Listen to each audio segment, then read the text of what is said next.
Well, hello there. This is Virtual Chess Noob, learning and having fun with chess. You can get my merch from chessnoob64.com.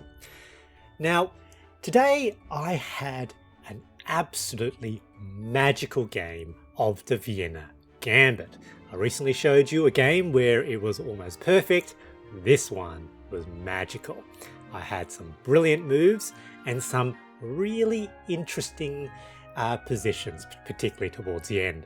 Let's go take a look. So obviously I have the white pieces and it started with the Vienna Gambit. So e4, e5, knight c3, opponent plays the Falkbeer, knight f6 and f4, and my opponent accepted the gambit. And as soon as your opponent accepts the gambit, you know you're in for a good time. So immediate e5, basically attacking the knight.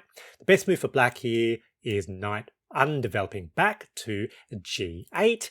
Now, very often in the beginner intermediate level, people will go, oh, I really don't like, retreating my knight. They see where the knight can go. And it looks like the knight has nowhere it can go on the board. But once you're in the intermediate level, once you're in the 1200s, you start looking for tactics. And so really common, they'll see the queen to e7, aiming to pin the pawn to the king. And you can see Stockfish calls this a mistake. And it's a mistake because it doesn't work, because we now have a symmetrical queen move, queen e2, unpins, develops the queen, and this is being attacked again. Knight has to go back. Now, in this position, the move I usually play is knight to f3. And I think in practical terms, this is the best move. You can see Stockfish actually at higher depth will say that d4 is best. Now, the problem with d4 is that queen here to h4 comes with check. Now, I will say that d4 is potentially okay to play as a human if you want to play a line that eventually leads to the queen being trapped in the corner. However, white's actually worse off down that line, and basically you're trying to play down a fairly tricky line, and you actually give up all your advantage. So why is this potentially better? Well, there's a funny machine line here, which is queen to h4 with check, king to d1, queen back to d8, and chess continues.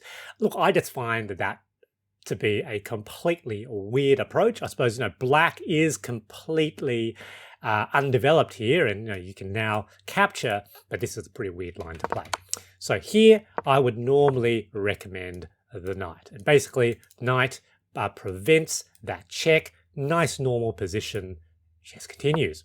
Now here, black, I think, not very familiar with the Vienna Gambit lines, obviously, decides to play some slower moves. It looks like they want to do a queenside expansion.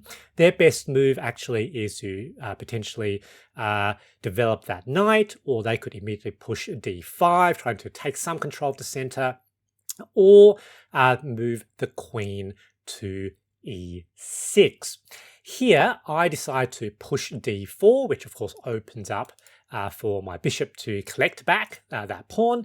That's an inaccuracy because in this slow system by black, I actually have knight to e4, which potentially comes with a very powerful check here. So I think that's what Stockfish could see. However, I think d4 is perfectly okay, and it is in fact the second best move in this position. You can see the slow expansion, that's fine. Let's take back that pawn with the bishop.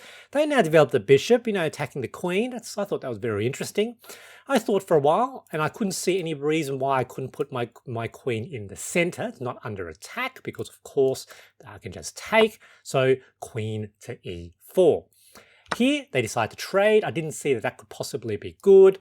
Take back with the rook, so develop the rook. Obviously, this now commits me to castling queenside, but that's okay.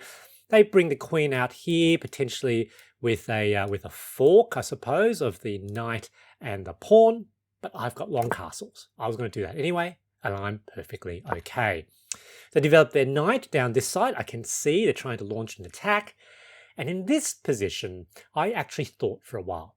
So strategically, I knew that what I needed to do was to try to get an attack on Black's king. Black's king is still in the middle of the board. They haven't developed any of their kingside pieces.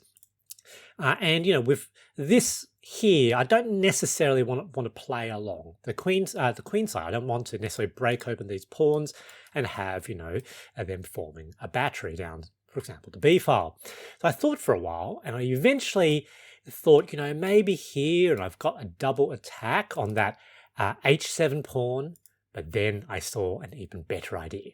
But nonetheless, knight to G5 first. It took me about 2 minutes to find that move.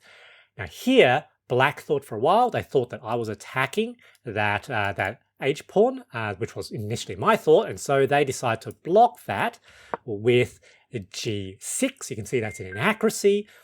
Stockfish recommends queen to C4, and the reason for that is that they need to defend their F7 pawn. Because here, I'm not going for that pawn. I'm going for the F7 pawn. Knight captures F7 pawn. Brilliant move.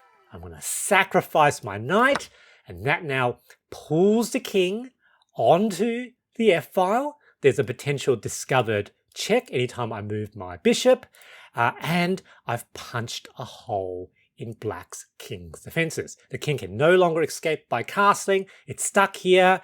There's already a semi-open E file, and now there's a fully open F file. This Black king is in some serious trouble. And here I found the next best move again, E6 with check.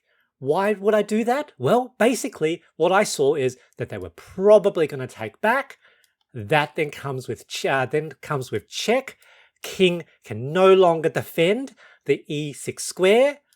And then now we've got fully open F file, fully open E file, fully open, well, semi-open D file. All my pieces infiltrate. And I thought there must be a mating net or approaching a mating net. That's what I saw. And yep, they took. You can see that's a blunder. And at high depth, Stockfish finds there's a mate in 8. I was really proud of that move. I played this game actually on my Chestnut Pro, and here I was really, really happy. Here we go, bishop to the side, controlling the diagonal with check. King now slides back to the back rank, and that's a mistake. And here I actually didn't see the mate in 1. Can you see the mate in 1? Well, there's a mate in 1, queen to C6, covers all squares, crisscross, that's a mate. Now on the Chestnut Pro, on a physical board, I'm not so good with the diagonals, so I didn't see it. And so I was thinking I'll be able to take this way with check.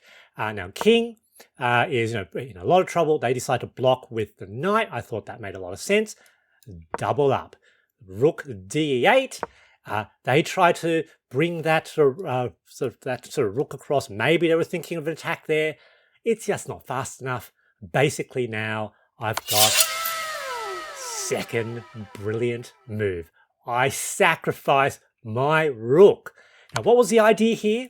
Well, they've got 1, 2, 3 defenders.